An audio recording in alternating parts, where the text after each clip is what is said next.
Subscribe channel Truth.id dan aktifkan lonceng notifikasi untuk mendapatkan informasi seputar live streaming dan video khotbah terbaru. Posisi tombol subscribe berada di kanan atas channel kami dan jangan lupa nyalakan loncengnya.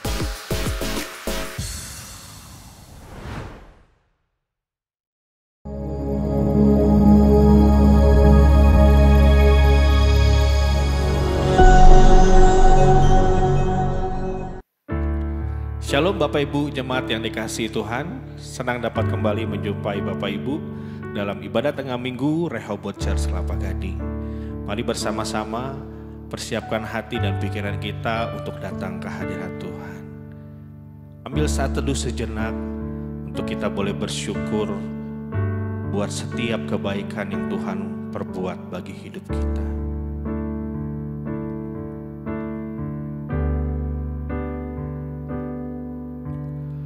Beriku hati mengasihimu,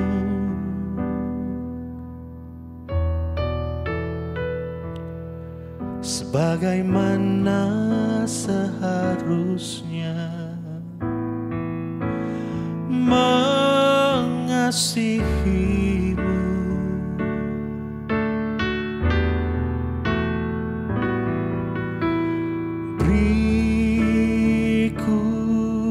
Hati menghormatimu Bapa, sebagaimana seharusnya memuliakanmu. Kembali nyatakan, beri kami hati ya Bapa, beriku hati mengasihimu,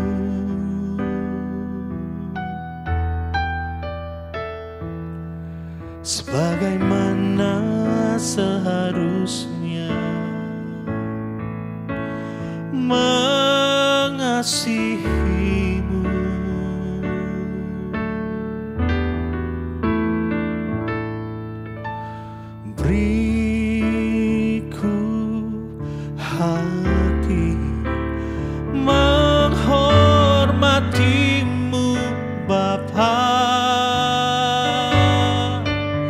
sebagaimana seharusnya memuliakanmu. Beri kami hati ya Tuhan, berikanku hati takut akan Engkau, hidup dalam kekudusan Bapa, melayanimu Bapa,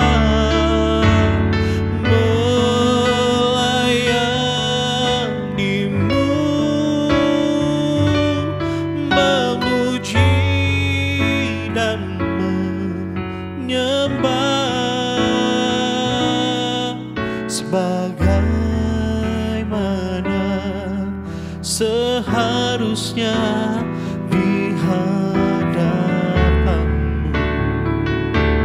Beri kami hati yang takut, berikanku hati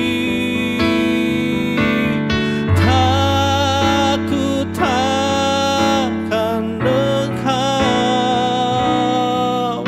hidup dalam kekudusan Bapa,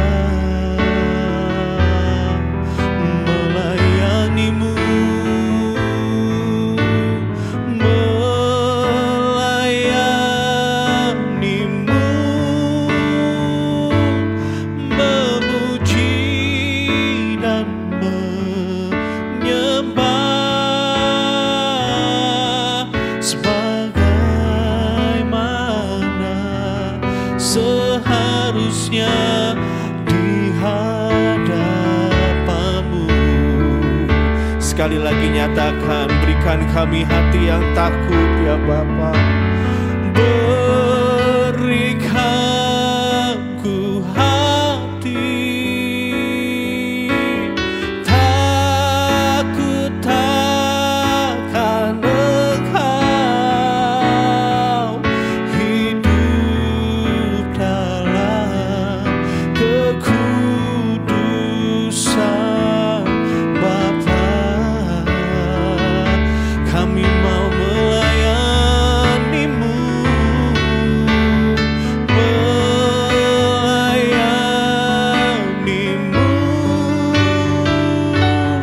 memuji dan menyembah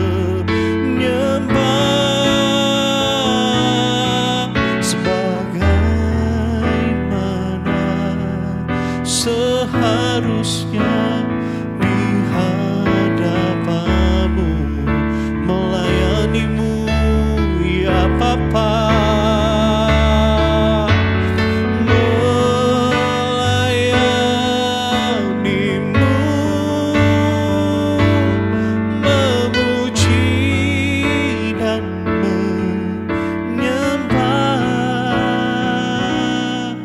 sebagaimana seharusnya di hadapan-Mu, sebagaimana seharusnya di hadapan-Mu, sebagaimana seharusnya di hadapan-Mu.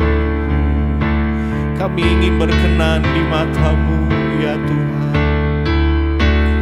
Ku ingin berkenan selalu di hadapan-Mu, menjadi pribadi seperti yang Kau inginkan. Yesus, tujuan hidupku, hanya Engkau kesukaanku. Ku ingin berkenan, ku ingin berkenan selalu di hadapan-Mu, menjadi pribadi seperti yang Kau inginkan. Yesus, tujuan hidupku, hanya Engkau kesukaanku.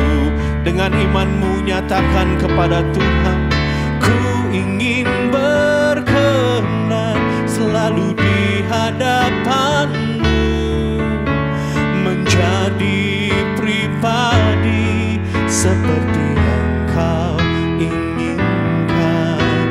Yesus, tujuan hidupku, hanya Engkau kesukaanku. Yesus, tujuan hidupku. Yesus, tujuan hidupku, hanya Engkau kesukaanku. Yesus, tujuan hidupku. Yesus, tujuan hidupku, hanya Engkau kesukaanku.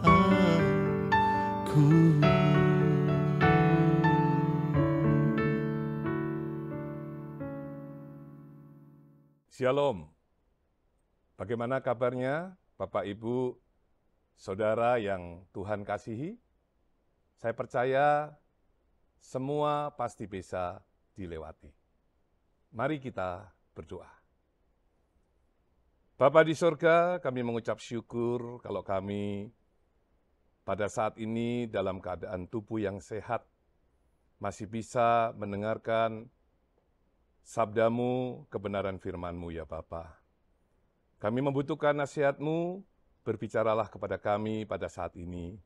Kami membuka hati dan pikiran kami untuk ditaburi kebenaran firman-Mu. Hanya di dalam nama Tuhan Yesus Kristus, kami sudah berdoa dan mengucap syukur. Haleluya. Amin. Bapak, Ibu, Saudara yang Tuhan kasihi, Tuhan Yesus berkata di dalam Injil Matius pasal 5 ayat yang ke-20.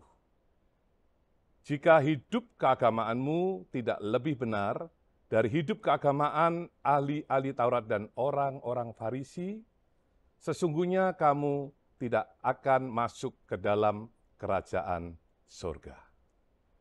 Kalimat sesungguhnya kamu tidak akan masuk ke dalam kerajaan surga seharusnya membuat orang percaya atau orang Kristen menjadi gentar atau takut.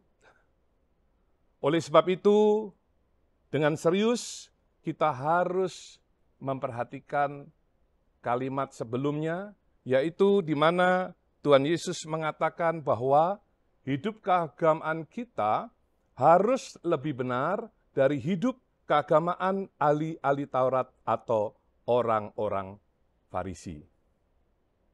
Tentu tujuannya adalah supaya saudara dan saya masuk ke dalam kerajaan surga. Kata keagamaan dalam teks bahasa Yunani adalah dikaiosune. Diterjemahkan dalam bahasa Inggris righteousness, yang artinya adalah kebenaran atau keadilan. Dikaiosune dalam konteks Alkitab membantu kita melihat bagaimana tema keadilan dan moral yang alkitabiah. Bukan hanya sekedar konsep baik atau betul. Dikaiosune merangkum rasa adil, integritas moral, dan komitmen untuk melakukan hal yang benar di hadapan Tuhan. Tadi sudah saya katakan, di dalam bahasa Inggris, dikaiosune diterjemahkan righteousness. Dan kemudian di dalam bahasa Indonesia diterjemahkan keagamaan. Bapak, Ibu, Saudara yang Tuhan kasihi, agama memiliki 3 aspek, yaitu aspek yang pertama, aspek spiritual, kemudian aspek yang kedua adalah etika, dan aspek yang ketiga adalah moralitas. Jadi kalau kita hubungkan dengan dikaiosune, tentu memiliki makna yang sama. Jadi keagamaan memiliki makna yang sama dengan dikaiosune atau righteousness. Bapak, Ibu, Saudara yang Tuhan kasihi, sekarang kita mau mengerti siapakah ahli Taurat itu. Ahli Taurat adalah orang yang memahami hukum Taurat secara mendalam. Mereka dapat menginterpretasikan hukum Taurat, mereka dapat mengajarkan hukum Taurat dengan tepat, mereka dapat menjelaskan makna hukum Taurat secara benar. Kemudian yang kita ketahui, hukum Taurat terdiri dari Dekalog atau 10 perintah Allah, kemudian Hukim, yaitu undang-undang ibadah, dan Misipatim, yaitu undang-undang sipil. Jadi ahli Taurat atau orang yang memahami hukum Taurat secara mendalam, mereka bisa memberikan penjelasan makna daripada 10 perintah Allah, Hukim, dan Misipatim secara benar. Itulah yang disebut sebagai ahli Taurat. Kemudian, siapakah orang Farisi? Orang Farisi adalah orang-orang yang menjalankan hukum Taurat secara ketat. Mereka menjalankan hukum Taurat dalam kehidupan mereka sehari-hari. Pertanyaannya adalah, mengapa hidup keagamaan kita, righteousness kita, dikaiosune kita harus lebih benar dari ahli Taurat atau orang-orang Farisi.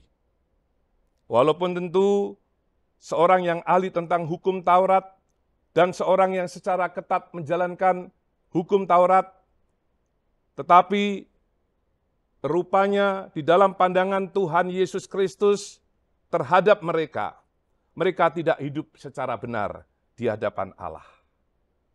Mereka tidak hidup benar atau hidup secara benar di hadapan Allah. Sebagai orang percaya atau orang Kristen, yaitu saudara dan saya, hidup kita harus lebih benar dari ahli Taurat dan orang Farisi. Sebab kalau tidak, maka konsekuensinya adalah seperti yang Tuhan Yesus katakan, bahwa sesungguhnya kamu tidak akan dapat masuk ke dalam kerajaan surga. Oleh sebab itu, Tuhan Yesus berkali-kali mengkritik ahli-ahli Taurat dan orang-orang Farisi. Mengapa? Sebab mereka tidak dikayusuni. Dalam arti tidak merangkumi rasa adil, tidak memiliki integritas moral, Bapak Ibu. Mereka tidak memiliki etika yang benar di hadapan Tuhan dan tidak berkomitmen untuk melakukan hal yang benar di hadapan Tuhan. Mereka melakukan, semua yang mereka lakukan itu hanya bersifat lahiriah. Hanya bersifat lahiriah, yaitu yang nampak baik dan betul di dalam pandangan manusia. Apa yang dilakukan oleh mereka, ahli Taurat dan orang Farisi, hanya merupakan kewajiban, bukan keluar dari ketulusan hati, bukan keluar dari ketulusan hati yang mengasihi Allah Bapa di surga. Mari kita cek, mari kita lihat, seperti apakah hidup ahli Taurat dan orang-orang Farisi. Kita melihat di dalam Injil Matius pasal 6 ayat 1 sampai dengan ayat yang ke-4. Demikian firman Tuhan. Ingatlah, jangan kamu melakukan kewajiban agamamu di hadapan orang supaya dilihat mereka. Karena jika demikian, kamu tidak beroleh upah dari Bapamu yang di surga. Jadi jelas mereka diingatkan oleh Tuhan Yesus supaya mereka melakukan kewajiban agamanya supaya dilihat orang. Mereka melakukan kewajiban agamanya di hadapan orang supaya dilihat oleh mereka. Kemudian ayat yang kedua, jadi apabila engkau memberi sedekah, janganlah engkau mencanangkan. Jadi ahli Taurat, orang Farisi, kalau mereka memberikan sedekah, mereka mencanangkan. Mencanangkan itu artinya mengumumkan, artinya mereka mempublikasikan apa yang akan mereka berikan, Bapak Ibu Saudara sekalian. Jelas hal ini tidak dipuji oleh Tuhan, tidak berkenan di hadapan Tuhan. Dikatakan berikutnya, seperti yang dilakukan orang munafik di rumah-rumah ibadat dan di lorong-lorong supaya mereka dipuji orang. Aku berkata kepadamu, sesungguhnya mereka sudah mendapat upahnya. Kemudian ayat yang ketiga. Tetapi jika engkau memberi sedekah, janganlah diketahui tangan kirimu apa yang diperbuat tangan kananmu. Jadi, kalau kita memberikan sesuatu kepada siapapun atau dikatakan sebagai sedekah, kita tidak boleh mempublikasikan, kita tidak boleh mengumumkan. Sebab dengan demikian kita ingin dipuji, ingin dihormati, ingin dilihat orang, ingin dianggap hebat, ingin dianggap luar biasa. Bahkan dikatakan, kalau seandainya kita memberikan sedekah, janganlah diketahui tangan kiri kita. Artinya ketika tangan kanan kita memberi, maka tangan kiri kita tidak boleh mengetahuinya. Hendaklah sedekahmu itu diberikan dengan tersembunyi. Maka Bapamu yang melihat yang tersembunyi akan membalasnya kepadamu.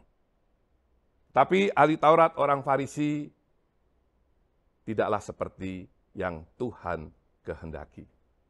Mereka memberikan sedekah supaya dipuji, supaya dihormati, supaya dianggap hebat, supaya dianggap luar biasa.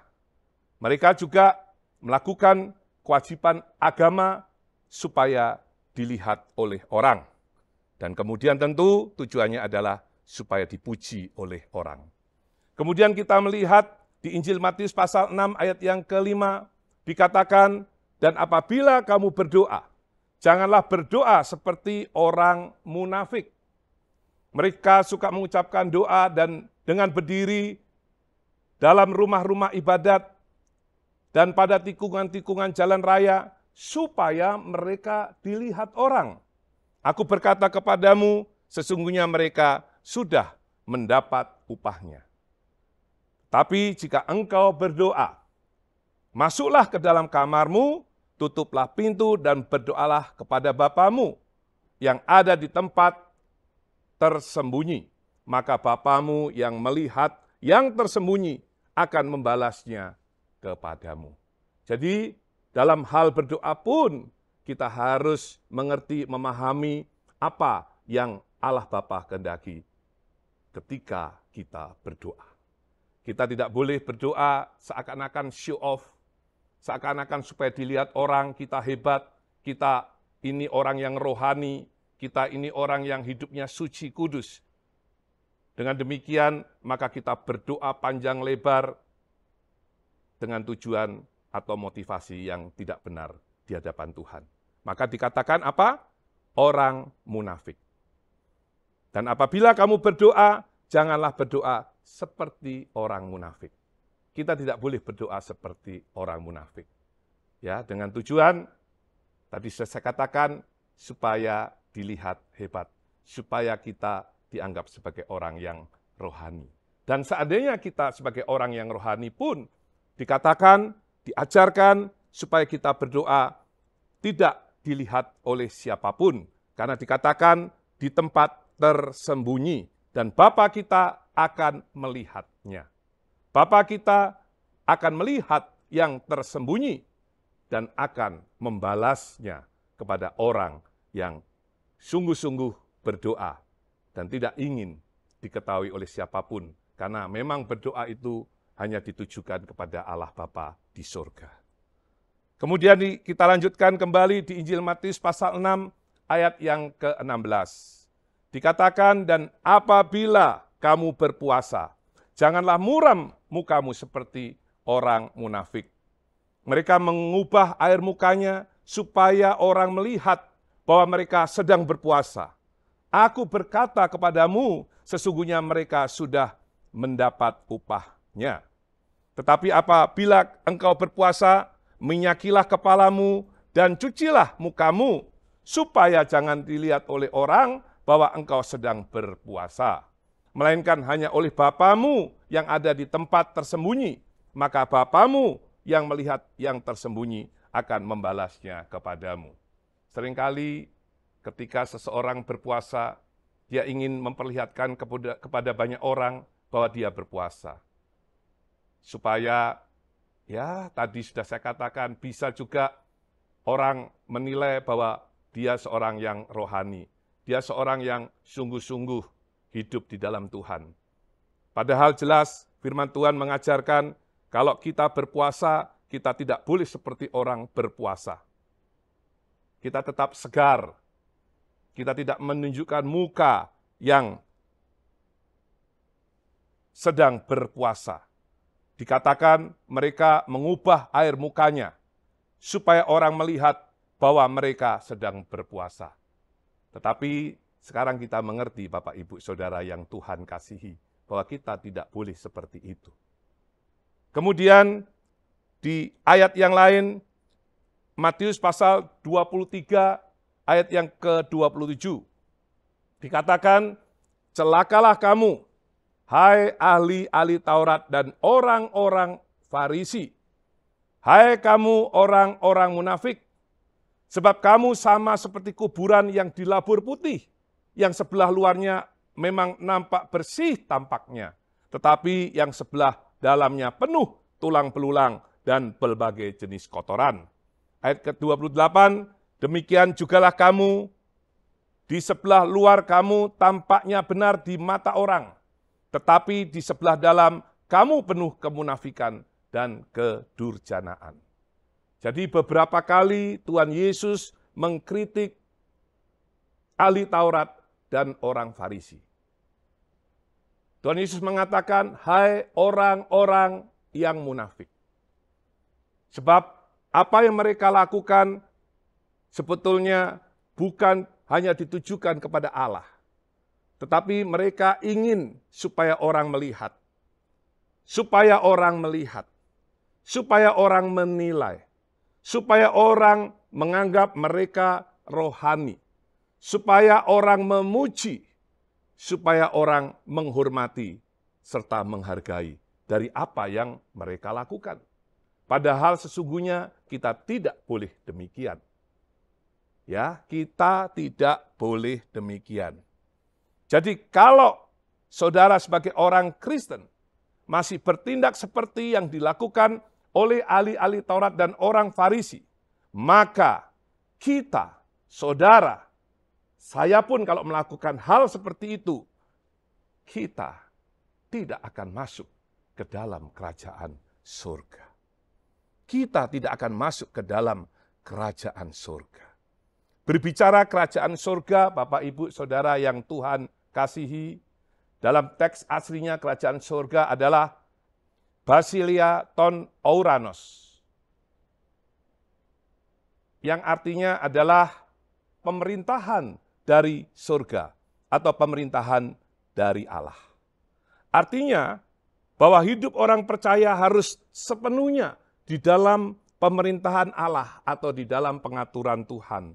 Hal ini tentu sesuai dengan apa yang diajarkan oleh Tuhan Yesus di dalam doa Bapa kami, yaitu di dalam kalimat datanglah kerajaanmu, jadilah kehendakmu di atas bumi seperti di dalam surga. Bapak, Ibu, Saudara yang Tuhan kasihi, menghadirkan pemerintahan dalam hidup orang percaya atau orang Kristen adalah mutlak dan wajib dilakukan. Karena memang kita harus hidup di dalam pemerintahan Allah. Karena kita sudah ditebus oleh kematian Tuhan Yesus di atas kayu salib. Sehingga saudara dan saya bukan milik dunia ini. Saudara dan saya bukan menjadi hamba dunia lagi. Tetapi kita sudah menjadi hamba Allah atau hidup menjadi miliknya. Menghadirkan pemerintahan Allah bukan saja waktu seseorang sudah meninggal atau waktu mau masuk ke rumah Bapa di surga. Tetapi harus berlangsung sejak sekarang ini, yaitu di dalam kehidupan saat ini. Karena orang Kristen memang wajib hidup di dalam pemerintahan Allah. Kembali lagi Bapak, Ibu, Saudara sekalian, seperti yang tadi sudah saya katakan, kalau saudara masih hidup seperti ahli Taurat atau orang Farisi, maka saudara dan saya tidak akan masuk ke dalam kerajaan surga. Artinya kita tidak dapat menghadirkan pemerintahan Allah saat ini. Saat ketika kita hidup sekarang ini. Itu pun pemerintahan Allah tidak bisa kita hadirkan. Kemudian kita juga tidak akan masuk ke dalam kerajaan surga dalam arti yang sesungguhnya. Yaitu nanti ketika kita sudah selesai di dalam hidup kita masing-masing, maka yang seharusnya kita masuk ke langit baru dan bumi yang baru, maka sesungguhnya seperti yang Tuhan Yesus katakan, kamu tidak akan masuk ke sana. Kamu tidak akan masuk ke langit baru dan bumi yang baru. Bapak, Ibu, Saudara yang Tuhan kasihi, orang Kristen, apapun yang sekarang saudara lakukan, entah saudara sebagai pengerja, aktivis, atau mungkin Bapak Ibu sebagai seorang pendeta, atau mungkin juga sebagai seorang gembala. Seringkali kita jaim, kita menjaga image. Mungkin kita berpikir dengan menjaga image, maka apa yang kita lakukan, kemudian dilihat orang, kita dianggap orang yang kudus, kita dianggap orang yang saleh. Kita melakukan hal yang berbeda. Di hadapan dan di belakang tidak sama. Karena itu dikatakan sebagai orang yang munafik. Orang yang munafik. Apa yang nampak di luar tidak sesuai dengan yang ada di dalam hati. Karena kelihatan apa? Supaya kelihatan baik. Biar mendapat pujian, biar mendapat hormat, biar disanjung, Bapak Ibu sekalian. Tetapi di hadapan Tuhan tidaklah demikian. Sebab kalau kita seperti itu, maka kita adalah orang-orang yang munafik atau hipokrites. Dan tentu hal ini tidak diperkenan oleh Allah Bapa di surga. Bicara di kayu sune atau righteousness atau kebenaran atau keadilan, artinya kebenaran dan keadilan itu wajib kita miliki. Kita harus hidup dengan spiritualitas yang benar. Kita harus hidup dengan etika yang benar. Kita harus hidup dengan moralitas Allah yang benar. Moralitas Allah di sini maksudnya adalah di mana Bapak, Ibu, Saudara, kita semua wajib hidup serupa dengan Tuhan Yesus. Di mana saudara dan saya memiliki pikiran dan perasaan yang sama yang terdapat di dalam Tuhan Yesus Kristus.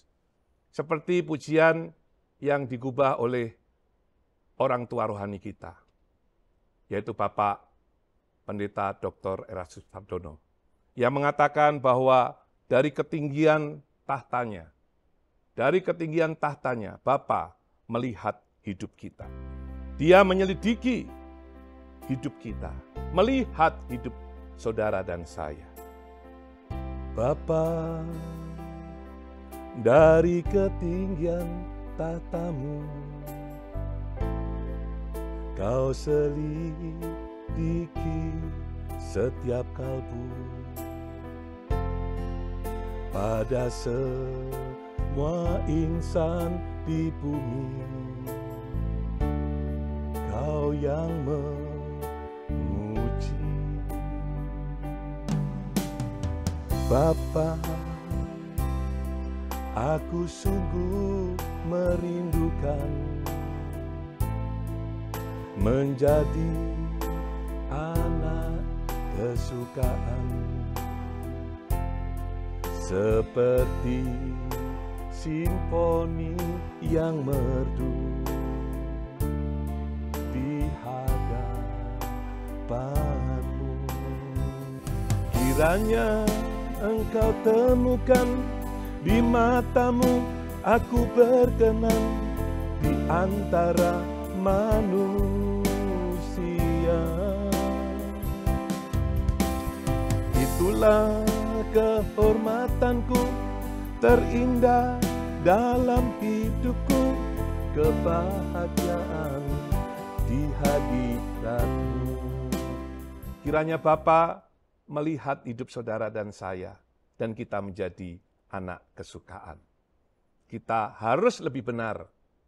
Hidup kita harus lebih benar dari hidup keagamaan atau kebenaran, righteousness atau di kayu sune, ahli-ahli Taurat atau orang-orang Farisi. Amin. Mari kita berdoa. Bapa, terima kasih untuk firman yang sudah kami dengar saat ini. Kiranya apa yang sudah kami dengar menjadi pelajaran bagi kami, dan kami mau berubah. Kami mau hidup seperti yang Tuhan kehendaki, dan kami mau menjadi anak kesukaan Allah Bapa di surga. Sebab Allah melihat hidup kami, Allah menyelidiki hidup kami. Terima kasih Tuhan. Berkati semua yang melihat serta mendengarkan firman Tuhan pada saat ini. Hanya di dalam nama Tuhan Yesus Kristus kami sudah berdoa dan mengucap syukur. Haleluya. Amin.